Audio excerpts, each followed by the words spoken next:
Hey, what's up YouTube? Heathen's here, and got my student over there, Kyle, stretching out, about to hit this gym here in Salt Lake City. I got a video coming out right after this, so stay tuned and I'll be back.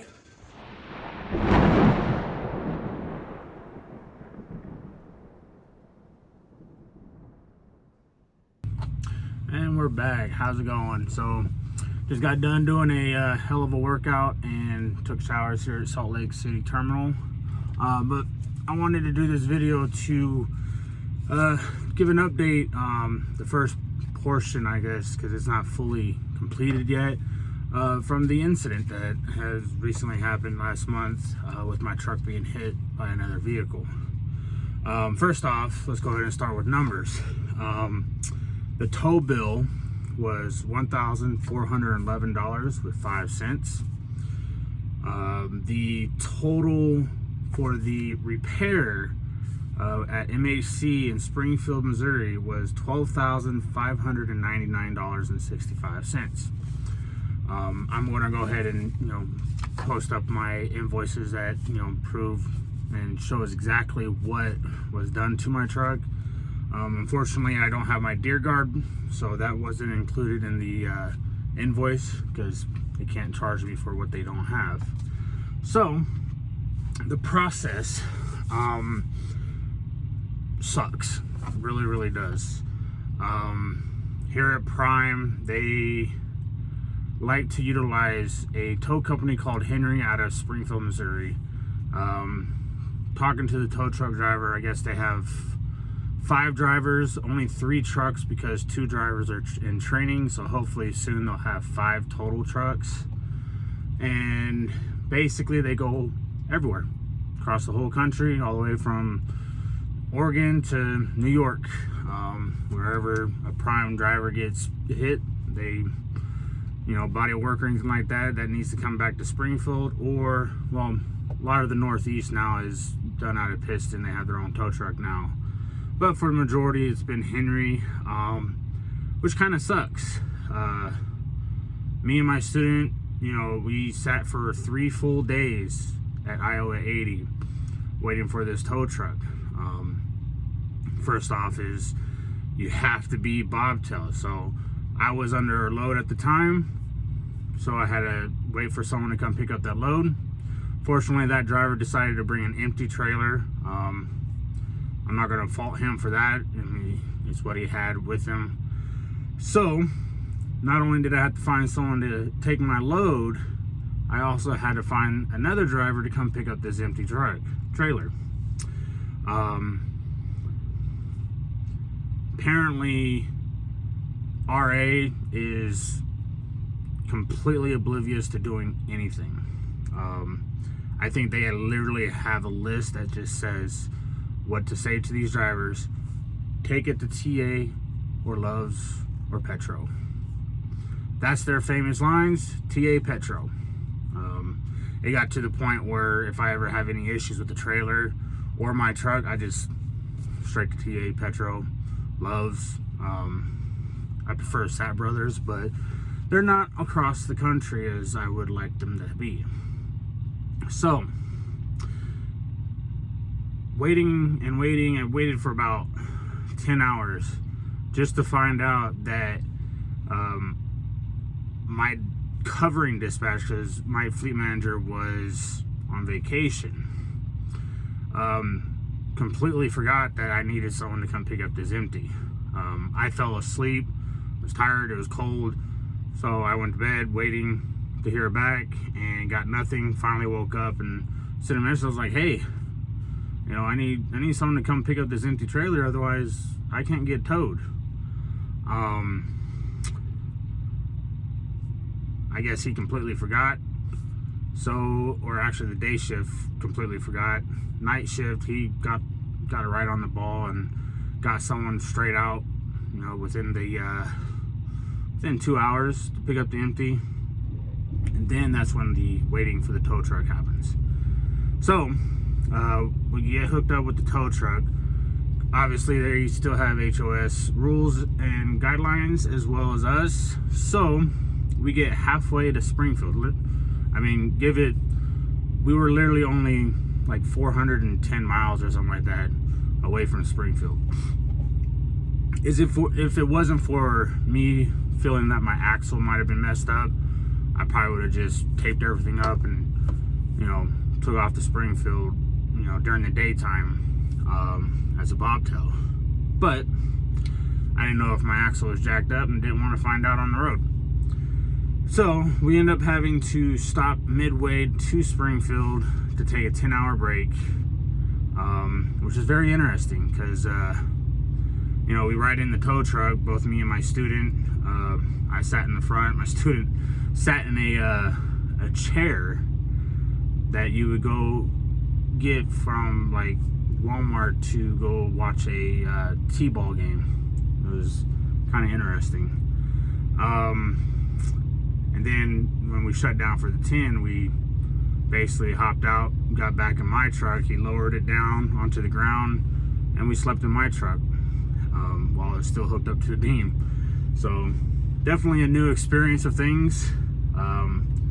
But you know, the moment the tow truck got there, the process got a little bit smoother.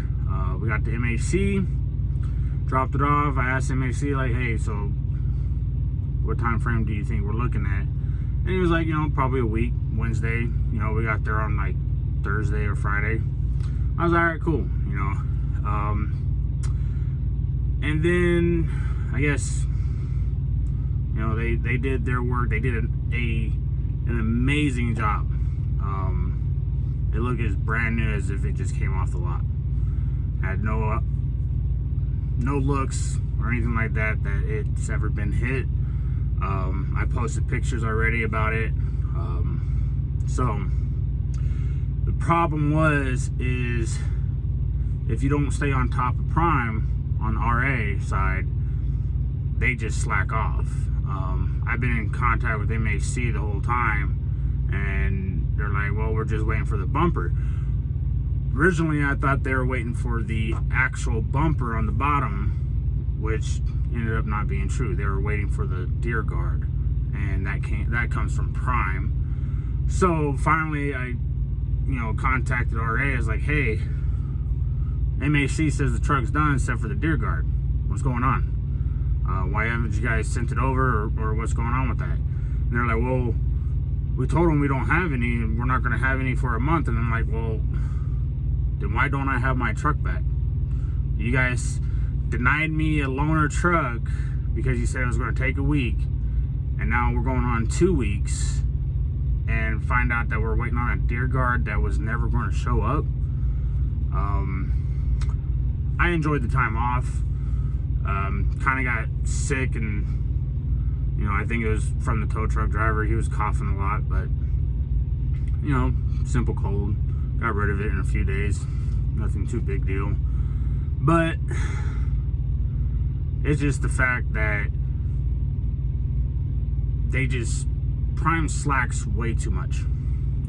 If you're not constantly on them with a whip, you'll sit there for weeks. I'm sure if I just said, you know, screw it, you know, whatever, you know, the truck's there, it's getting fixed, I'll wait, sit at home. I live in Springfield, so it's no big deal.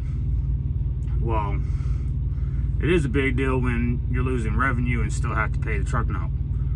That's what made me upset a lot, is Success Leasing, even though they're so-called white glove service, is complete and utterly bullshit.